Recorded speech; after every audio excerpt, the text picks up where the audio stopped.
Panji Gumilang dikuliti, mantan ajudan bongkar pernah dihukum seperti ini. Waktu itu saya mengawal beliau, mengiringin beliau, jadi saya belum makan pagi-pagi. Jadi jam 2 saya minta makan ke dapur, saya diberi makan oleh petugas dapur.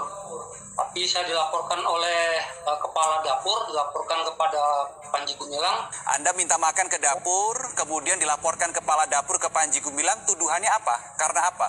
Tuduhannya saya bertugas, dalam kondisi bertugas, saya tidak disiplin. Oke. Tapi Ya, ketika dalam Anda kondisi ingin makan itu, bertugas. Anda sempat ada izin tidak ke tim Anda? Ya, saya izin, sebetulnya saya izin ya? sama rekan-rekan saya izin. Jadi saya mau makan dulu karena kondisi saya, perut saya sakit. Jadi saya minta makan. Oke, kemudian dilaporkan oleh kepala dapur ke Panji Gumilang, lalu apa yang terjadi? Lalu saya dibawa ke mahkamah besok paginya, dibawa ke mahkamah di sidang. Jadi waktu itu saya berdiri, saya disuruh mangap, saya disumpalin, di situ ada batu perhiasan itu saya disumpalin. Setelah itu saya dijatuhi hukuman, saya disuruh membersihkan teleton selama 6 bulan di sana. Di sana ada peternakan sapi di sana itu. Ya, mungkin kalau saya sebagai perempuan, tekanannya tidak lebih besar dibandingkan laki-laki ya, apalagi laki-laki itu masuk dalam struktur. Mereka memang pasti mengalami intimidasi, mereka pasti dibentak-bentak, mungkin dipermalukan juga, itu pasti ada. Sampai ada berita pada tahun 2012 ya, kalau nggak salah itu penyekapan 5 pegawai di Masiko, di tempat kediaman Syekh atau Panji. Dan itu juga salah satu penindasan juga ya, disekap beberapa hari di situ. Oke, Jadi itu nggak heran juga memang ada intimidasi demikian pada saat zaman dulu. karena juga. apa, Ibu, setahu Anda? Karena ya itu ada tekanan mengejar target penyelesaian pembangunan. Ya sekarang bagaimana tidak kalang kabut mereka gitu ya, mengharapkan infak dari umat, karena pembangunannya aja belum selesai, yang ini udah dibangun yang lain, belum selesai yang lain itu udah dibangun lagi yang lain begitu. Jadi ambisinya Panji ini luar biasa gitu, tapi menekan umat. Pemimpin Ponpes Al Zaitun Panji Gumilang hingga kini masih menjadi sorotan publik.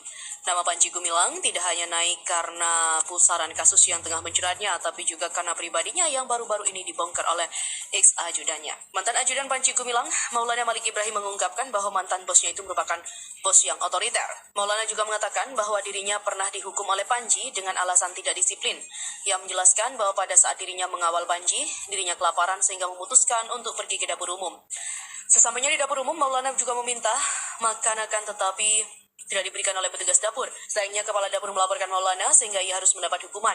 Padahal Maulana mengaku sudah izin kepada rekan-rekannya untuk meminta makanan ke dapur karena kondisi perutnya yang sakit karena kelaparan. Maulana menerangkan bahwa sehari setelah dia dilaporkan, dirinya disidang dan diberi hukuman. Ia pun menyebut saat itu ia diperintahkan untuk berdiri, mulutnya disumpal dengan suatu benda. Hukuman itu pun tak sampai di situ saja. Maulana juga memberikan hukuman untuk membersihkan kotoran yang ada di peternakan. Setelah itu dia dijatuhi hukuman membersihkan kotoran selama 6 bulan. Di sana ada peternakan sapi. Di sisi lain, Wakil Ketua Umum MUI Anwar Abbas merasa heran dengan pimpinan Ma'had Al Zaitun Panji Gumilang yang sampai saat ini masih bebas berkeliaran dan melontarkan pernyataan kontroversial. Padahal menurut dia kesalahannya tumpuk. Tidak hanya itu, dia juga bahkan orang-orang terdekatnya dulu juga siap dipanggil dan menyampaikan kesaksiannya di pengadilan. Tapi yang menjadi pertanyaan, mengapa yang bersangkutan masih saja bebas kemana saja dan terus berbicara serta berbuat melanggar kitab suci dan konstitusi. Anwar mengatakan, pada acara 1 Muharram 1445 Hijriah di Al Zaitun kemarin, Panji Gumilang justru dengan sombong yang memperlihatkan kepada banyak orang bahwa dirinya memiliki banyak pengikut, padahal jumlah penduduk Indonesia ada 272 juta jiwa. Oleh karena itu, wajar timbul pertanyaan dalam hati, apakah takut untuk menyentuh yang bersangkutan.